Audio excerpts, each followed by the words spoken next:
Hey everybody, welcome to Obscurities in Miniatures. Slowly but surely, we are working our way through all of the various Beastgrave warbands, and we're really almost at the finish line at this point.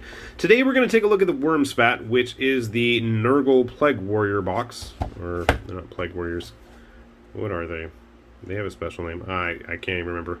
But you get a whopping 3 models, and I will say, though, that of these 3, they are quite gross. And why are they including Grimwatch cards? Okay, obviously that's a misprint. That's out of focus, but that is bizarre. This is the Wurmspat, not the Grimwatch. We already painted the Grimwatch, even.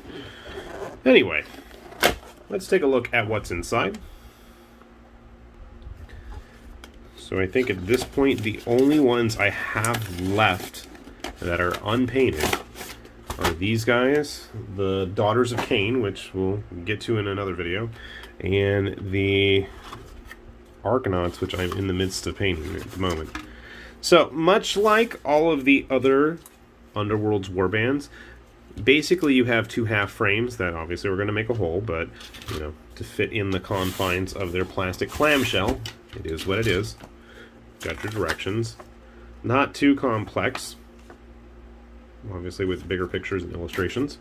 Please, hopefully we actually have Wurmspat cards and not Grimwatch. Okay, good.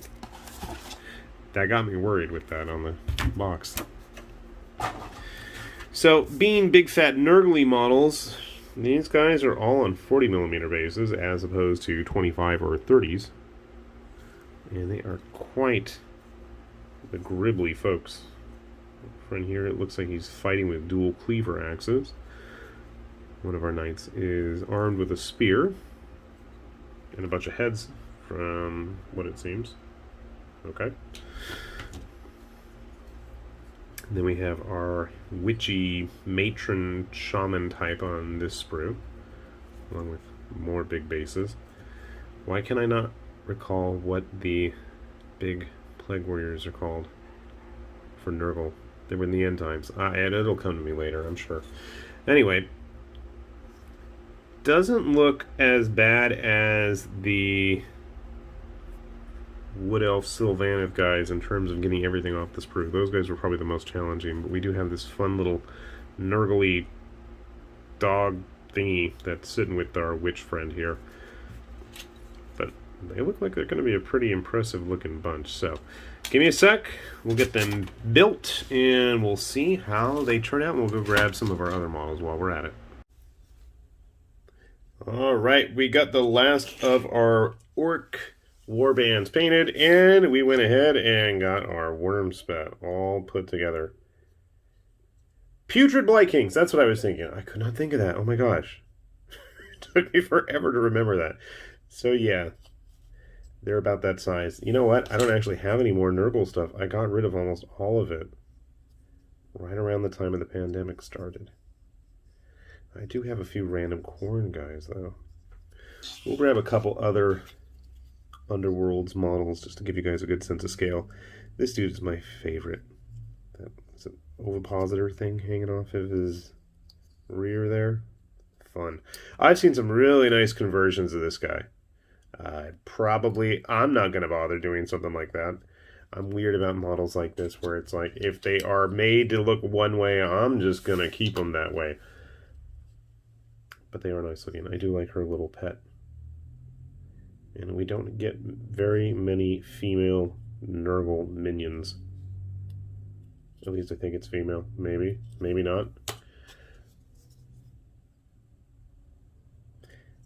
Are a few bigger gaps on these models than I like. And I know it's mostly me. I don't really feel like gluing when I don't have to, or having to fill those gaps. But, you know, something to be aware of.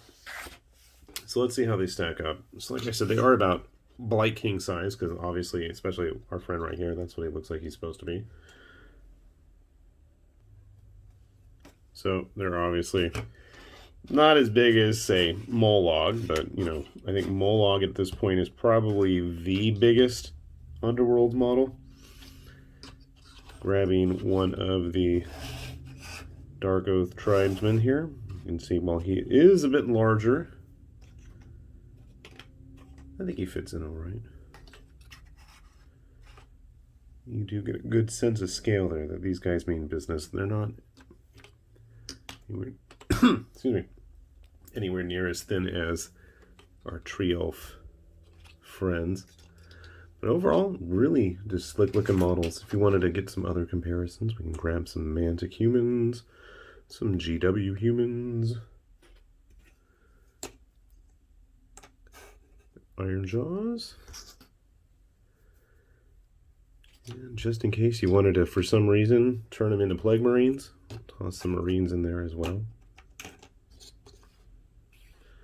So, good-sized models, but, I mean, I've said that about just about every single warband so far for Warhammer Underworlds. And honestly, to me, they're probably the best bang for your buck in terms of GW kits these days.